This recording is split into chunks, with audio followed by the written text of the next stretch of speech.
আপনি মন্দিরে, হিন্দু মন্দিরে আপনি মুসলমান খ্রিস্টান ছেড়ে দিন, এমনকি হিন্দু সমাজের দলিত মানুষ, নিচু জাতের মানুষকে মন্দিরে ঢুকতে দেয় না এই বিজেপি আরএসএস এর লোকেরা। বলে তুমি নিচু জাত, তুমি মন্দিরে ঢুকবে না। কুয়ো থেকে, মন্দিরের সামনে কুয়ো থেকে জল খেয়েছে বলে 9 বছর বয়সী দলিত ছেলেকে পিটিয়ে মারে এই বিজেপি, এই আরএসএস। ওরা হিন্দু ধর্মের নিচু জাতের মানুষকে মন্দিরে ঢুকতে দেয় না। ওদের চিন্তা ওয়াকফে কেন মুসলমান ছাড়া অন্য ধর্মের মানুষ থাকবে না। বিজেপিকে আরএসএস কে আমাদের চেনা আছে, কিন্তু তার চেয়ে বেশি করে চিন্তা হবে বিজেপি আরএসএস এর দালাল এই মমতা ব্যানার্জিকে।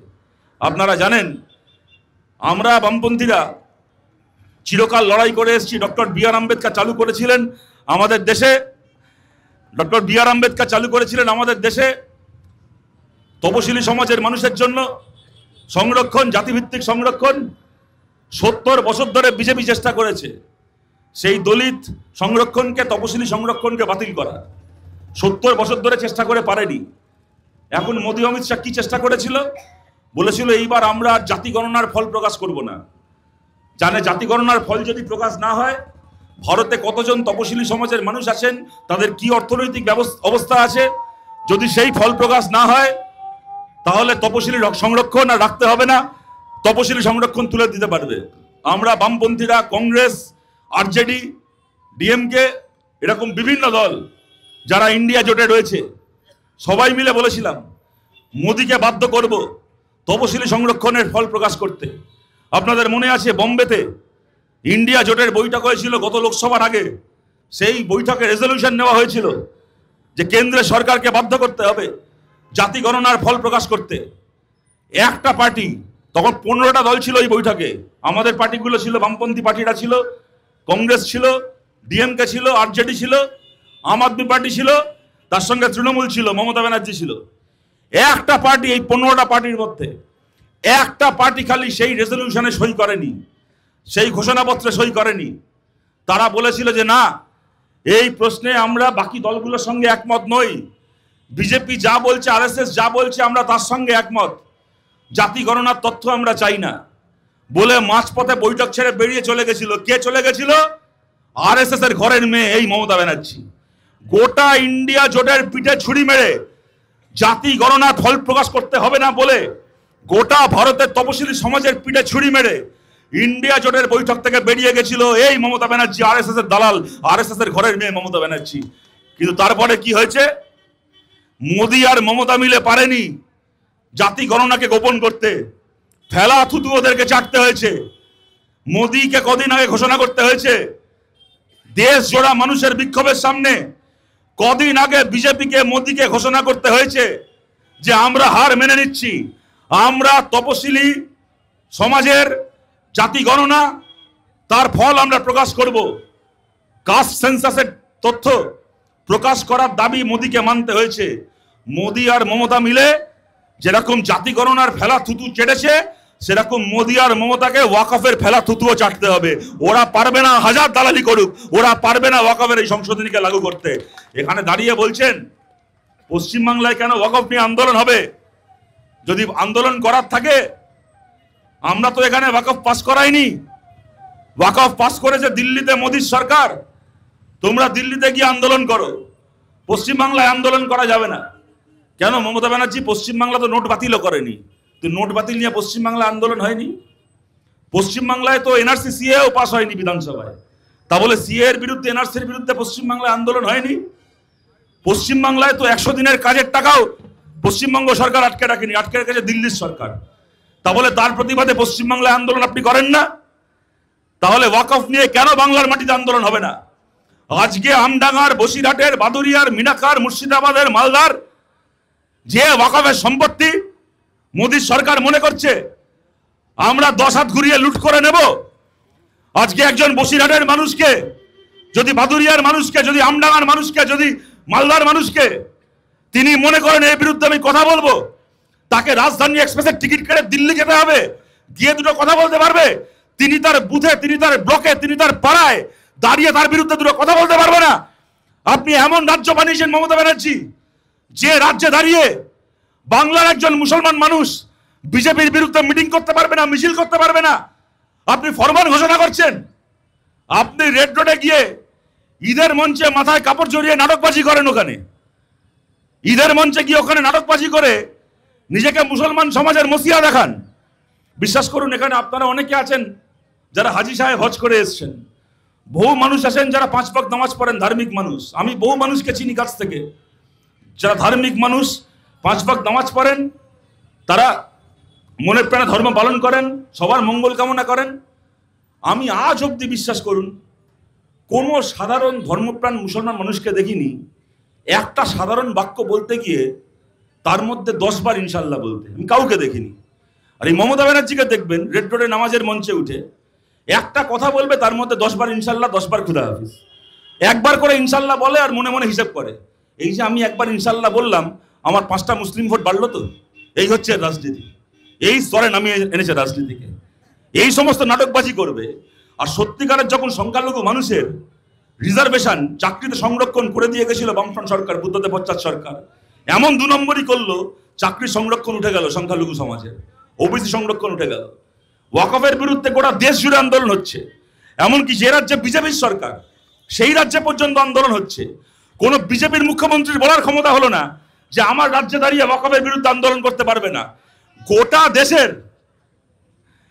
গোটা দেশের একমাত্র রাজ্য পশ্চিমবাংলা, যার মুখ্যমন্ত্রী দাঁড়িয়ে ফরমান দিচ্ছে যে আমার রাজ্যে দাঁড়িয়ে কেউ ওয়াকফের বিরুদ্ধে আন্দোলন করতে পারবে না। মমতা ব্যানার্জি, আপনি কেন ফরমান দিচ্ছেন আমরা জানি না। বাংলায় ওয়াকফের সম্পত্তি লুট করার জন্য কোনো মোদিকে লাগে না, কোনো অমিত শাহকে লাগে না। আপনি মমতা ব্যানার্জি, আপনার দলের ববি হাকিম সিদ্দিকুল্লাহ থেকে শুরু করে এখানে এই জ্যোতিপ্রিয় মল্লিক, পার্থ ভৌমিক থেকে শুরু করে একটার পর একটা তৃণমূলের নেতা একরের পর একর কোটি কোটি টাকার ওয়াকফ সম্পত্তি লুট করেছে গত 10 বছর ধরে, 12 বছর ধরে।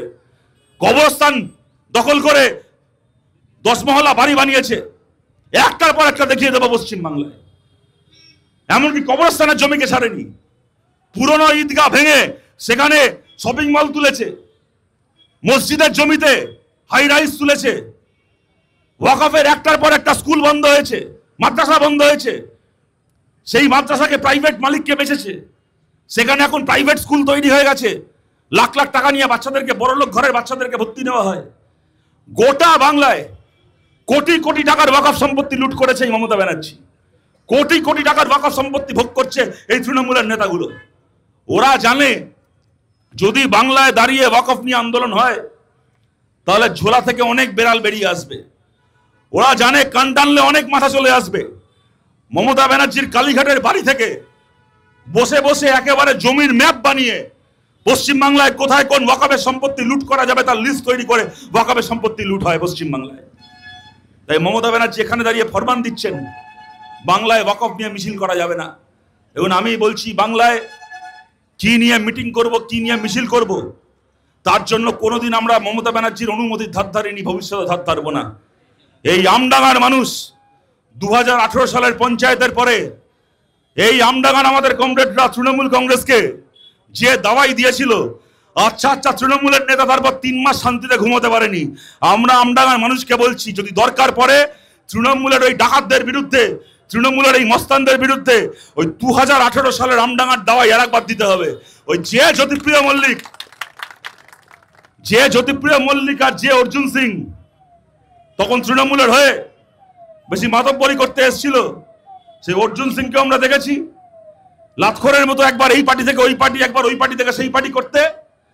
আর যে জ্যোতিপ্রিয় মল্লিক তখন আমডাঙ্গায় চোখ রাঙিয়েছিল, এই জ্যোতিপ্রিয় মল্লিককেও দেখেছি জেলের ভাত খেতে দেখেছি, আমরা জেলের ভাত খাইয়েছি। আপনারা আর আমাদের কমরেডরা মাথা উঁচু করে আজকে এখানে রাস্তায় দাঁড়িয়ে আছে। এই যে দাওয়াই ওরা সেদিন খেয়েছিল, দরকার পড়লে সেই দাওয়াই ওদেরকে আরেকবার দিতে হবে। কিন্তু বাংলার মাটি কোনো মুখ্যমন্ত্রী বাপ ঠাকুরদার সম্পত্তি নয়, বাংলার মাটিকে ওদের হাত থেকে মুক্ত করতে হবে। আর আমার কথা শেষ করছি এই বলে, দেখুন পেহেলগামের এই জঙ্গি হামলা, তারপরে আমাদের সেনাবাহিনী জওয়ানদের পাল্টা লড়াই, এই সব কিছুকে বিক্রি করে বিজেপি রাজনীতি করার চেষ্টা করছে, আপনারা সবাই দেখছেন।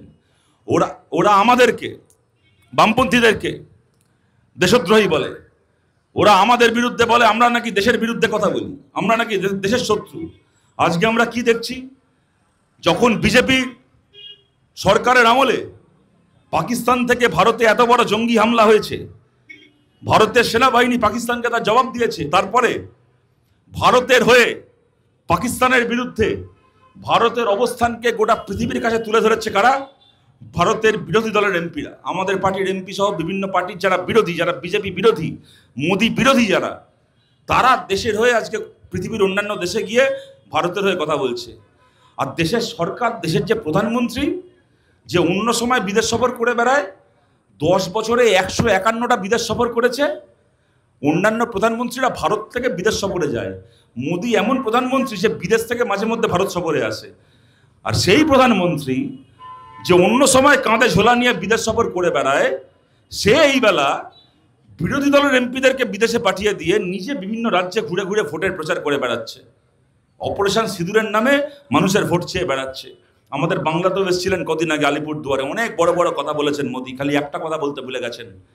পেহেলগামে যখন সন্ত্রাসবাদীরা ধর্ম দেখে সাধারণ নিরীহ টুরিস্টদেরকে খুন করেছিল, হত্যা করেছিল, যখন কপালের সিঁদুর দেখে, হাতের শাখাপলা দেখে সাধারণ পরিবারের সাধারণ মানুষকে ধর্ম দেখে টুরিস্টদের হত্যা করেছিল টেররিস্টরা, সন্ত্রাসবাদীরা, তার 12 ঘন্টার মধ্যে সেই সন্ত্রাসবাদীদেরকে মুখের ওপর জবাব দিতে গিয়ে ভারতের হয়ে যে মানুষটা প্রথম নিজের জীবন দিল, যে প্রথম শহীদ হলো, তার নাম আমাদের বাংলার ছেলে, নদিয়ার তেহট্টের ঝন্টু আলী শেখ, আমাদের বাংলার ছেলে। মোদি দেশ আমাদের সেই ঝন্টু আলী শেখের মাটিতে আসলো, মোদি ঝন্টু আলী শেখের রাজ্যে আসলো, অপারেশন সিঁদুর নিয়ে ফেরিওয়ালার মতো ভাষণবাজি করে গেল, পাকিস্তানকে নিয়ে এত কথা বলল, সন্ত্রাসবাদকে নিয়ে এত কথা বলল, আর্মির কৃতিত্বকে নিজের নামে চালানোর চেষ্টা করলো। কিন্তু আর্মির যে জওয়ান দেশের জন্য সন্ত্রাসবাদীদের গুলিতে প্রথম নিজের প্রাণটা দিল, একটা বার সেই ঝন্টু আলী শেখের নাম নিজের মুখে আনলো না, সে ধর্মে মুসলমান বলে। মোদি, আপনাকেও বলছি, আপনি যদি বাংলার মাটিতে এসে ঝন্টু আলী শেখের রাজ্যে এসে তাকে ভুলে যেতে পারেন, তার নাম মুখে না আনতে পারেন, তাহলে বাংলার মানুষও 2026-এর বিধানসভা ভোটের পরে কোনোদিন আর আপনার নাম, আপনার পার্টির নাম নিজের মুখে আনবে না। 26-এর বিধানসভা ভোট পশ্চিমবাংলার মাটিতে বিজেপির শেষ বিধানসভা ভোট হবে, তারপরে বিজেপিকে আর খুঁজে পাওয়া যাবে না বাংলায়।